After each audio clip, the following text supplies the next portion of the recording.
여러분 안녕하세요. 롱장입니다. 빙하.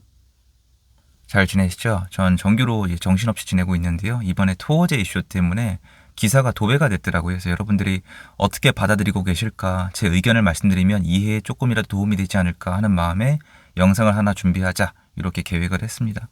멤버십 운영하고 있고요. 매주 토요일 라이브를 5년째 진행을 하고 있습니다. 좋은 분들 많이 계시고요. 필요하신 분들은 아래 링크 통해서 확인 부탁드릴게요. 토호제가 이제 확장 지정됐잖아요. 재지정이 아니에요. 확장 지정이에요. 왜냐면 중요합니다. 토허제의 주요 내용은 뭐냐면 전세 끼고 집 사지 마라. 서류 다 낼 자신 없으면 집 사지 마라.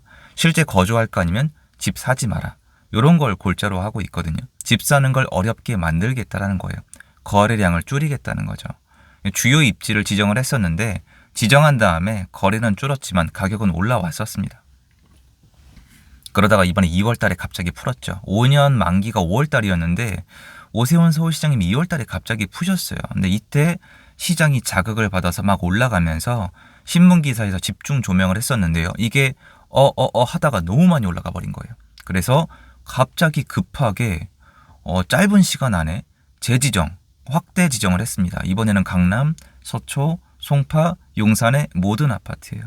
제가 뒤에 다시 한번 말씀드리겠지만 용산, 서초, 강남은 모든 아파트를 묶어도 사실 이것도 약간 문제가 있는데 뭐 그럭저럭 이해가 그나마 되는데 송파는 제가 오해하시면 좀 안 돼요.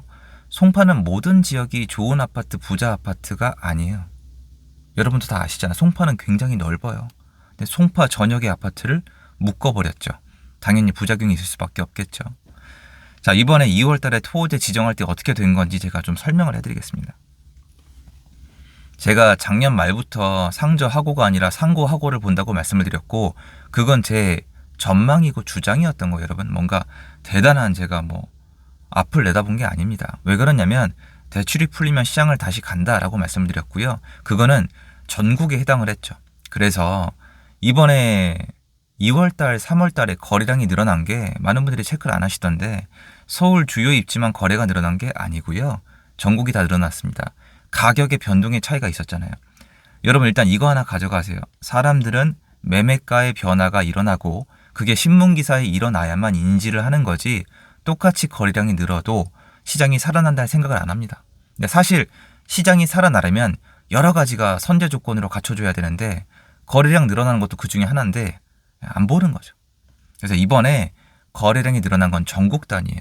근데 서울 주요 입지는 여기에 총 3가지인데 여기 대출이 풀린 거 있잖아요. 여기에 2가지가 더해진 거예요. 이걸 다들 신경을 안 쓰는 거예요. 두 번째가 뭐예요? 토어제예요. 토어제가 풀리면 어떻게 되냐면 자, 사실 사람들은 2년 반 제가 많이 말씀을 드리는데 2년 반이 아니고요. 21년도 하반기부터니까 솔직히 거의 좀 3년까지 칠 수도 있어요. 근데 한 2년 반? 3년 반까지도 치는데 2년 반 동안 사람들이 집을 안 샀단 말이에요. 그러면 수요가 어디 가는 게 아니에요, 여러분. 집을 안 사고 기다린다는 표현을 쓰면은 좀 의견이 분분한데 집을 안 사고 대기를 하는 거란 말이에요. 그래서 조금만 자극하면은 사는 분들이 있어요. 서울 아파트 평균 거래량을 보수적으로 잡아도 5천 건이에요. 원래 6천 건이 맞거든요, 데이터는. 근데 이제는 평균을 낮춰야 돼요. 지난 한 3년 동안의 거래가 너무 낮았기 때문에 5천 건을 잡더라도 지난 3년 동안 보면은 집을 안 산 사람들이 쌓였어요. 숫자로만 따지면 1년에 3, 4만 명 쌓였단 말이에요. 그분들 중에 전세 끼고 집 사는 사람들이 있을까요? 없을까요? 당연히 있죠. 대출이 안 나오거나 대출이자 싫어하거나 이런 분들. 전세 끼고 집을 사고 싶었던 분들 중에 서울에 사고 싶었던 분들은 이번에 못 사다가 살 수 있게 변한 거잖아요. 그 와중에 거래가 거기는 올라가고 있으니까 조급해진 거예요. 이 2가지 다 하셔야 돼요. 이분들이 풀렸다고 그냥 사는 게 아니에요. 토어제 지역은요. 가격이 올라가고 있었어요. 왜 이 얘기를 안 해요?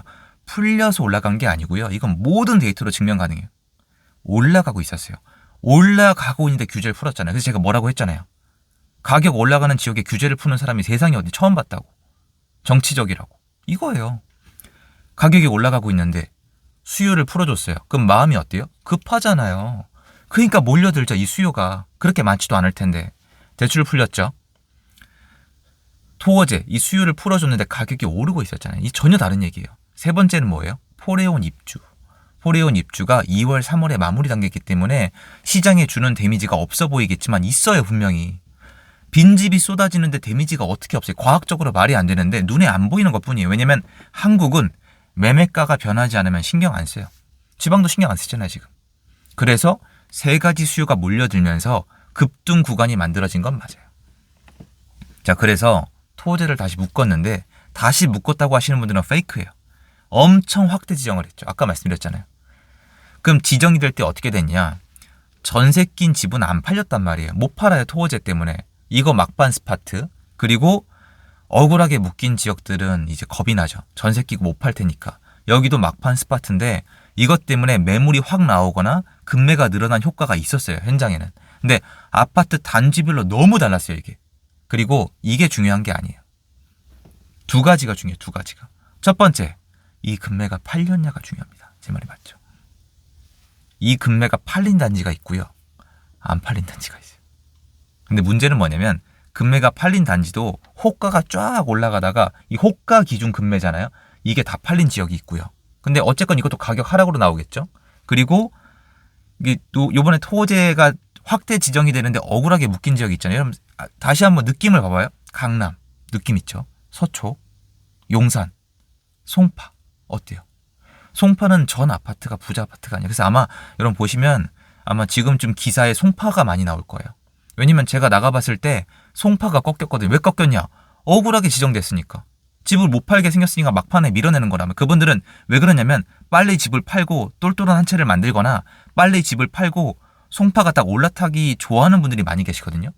옆 동네로 가면 강남이에요. 그런 분들이 집을 밀어내면서 실제로 좀 하락한 지역이 나왔어요. 그러니까 급매가 소화되면서 올라가다가 많이 올라갔다가 꺾인 지역 대신 여기는 급매가 팔린 걸 봤을 땐 시장이 침체된 게 아닙니다. 그리고 억울하게 묶이면서 막판에 좀 약간 좀 힘이 빠지거나 좀 하락한 거래가 나온 지역 이 두 가지 둘 다 아셔야 돼요. 그럼 이번에 어쨌건 수요가 쏠리면서 가격이 올라간 건 맞는데 제가 여러 번 말씀드렸지만 너무 많이 올라갔어요. 데이터를 기준으로 해도 다른 지역이랑 비교를 해도 거의 자연의 법칙을 어기고 올라갔다고 했을 정도로 많이 올라갔어요. 그러다가 이건 제가 여러 번 설명드린 이론인데 집을 팔려다가 가격이 올라가면 안 팔려다가 마지막에 급해지면 파는데 너무 급하게 만들었잖아요. 갑자기 다음 주 월요일부터 토호제 다시 시작 이러니까 막판에 난리가 나면는데 우리가 봐야 되는 건 막판에 급매가 팔렸냐 안 팔렸냐예요. 원래 토호제 이거랑 그리고 포레온 이런 거 뺐을 때 지금 적절 거래량은 제 기준이에요. 그냥 제 기준이라서 아무 의미가 없는데 5천 건 정도거든요. 3천 건대에서 버티다가 한 5천 건 올라오는 거 기대했는데 지금 뭐 6천 건, 9천 건, 10,000건 이렇게 나오고 있기 때문에 꺾였다고 보일 수는 있겠지만 침체는 진짜 아니에요. 침체가 되려면 막판에 그게 급매가 하나도 안 팔렸어요. 완전 사람들이 심리가 박살이 나야 되는데. 그리고 이 상반기 시장 저한테는 그 주요 골자가 아니라고 제가 수백 번 말씀을 드렸잖아요. 저는 전세 시장이 포인트예요.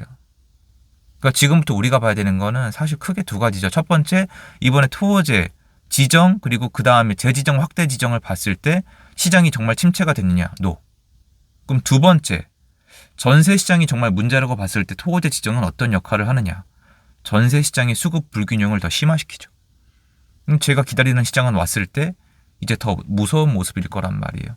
물론 계속 봐도 계세요. 정신승리 한다고 생각하는 분이. 그래요. 맞죠. 뭐 제 의견이 많이 들어가 있으니까. 그런데 저만큼 시장을 점검하고 다니면서 얘기를 하면은 여러분께 그래도 어느 정도 일정 이상 도움이 되지 않을까요? 그럼 지금 토호제 지정된 데 나가보세요. 사람들이 집을 아직도 팔고 싶어하고 심리가 꺾였나? 아니에요. 그러니까 완전 정리가 다 된 건 아니에요. 4월달까지 가봐야 되거든요. 왜냐면 이분들이 여운이 남아있잖아요. 너무 화끈한 정책을 너무 화끈하게 썼어요. 토호제 엄청 세거든요. 거래를 막는 거니까 자유시장의 어떤 재산권 침해란 말이에요. 여러분 오세훈 서울시장님이 이번에 토호제 풀 때 재산권 침해라고 얘기하셨잖아요. 그 무슨 얘기냐면 재산권 침해를 다시 한 거예요. 진짜 웃기죠. 자기들 마음대로 하셔도 되나 봐요. 진짜 이게 권력이 무섭긴 무서워요. 여기가 자유국가가 맞나요, 여러분? 제 채널에서 할 얘기는 아닌 것 같은데요. 대단하지 않아요? 누군가 결정하면 내 재산권이 막혔다가 풀렸다가 막혔다가 풀렸다가 노력이랑 상관없어요. 정치권 눈치를 봐야만 합니다. 8년 동안 만들어 왔죠. 이제 9년, 10년, 만약에 15년까지 가면은 저는 거의 사회주의 국가로 갈 거라고 봅니다. 정말 무서운 것 같아요. 토지거래 허가구역, 이 단어 자체가 저는 정말 무서워요. 하지만 여러분께 전달해드리고 싶은 건 이게 아니고요. 이거죠. 지금 시장에 어떤 역할을 했느냐. 수요 쏠림, 인정. 그리고 가격 상승, 부작용.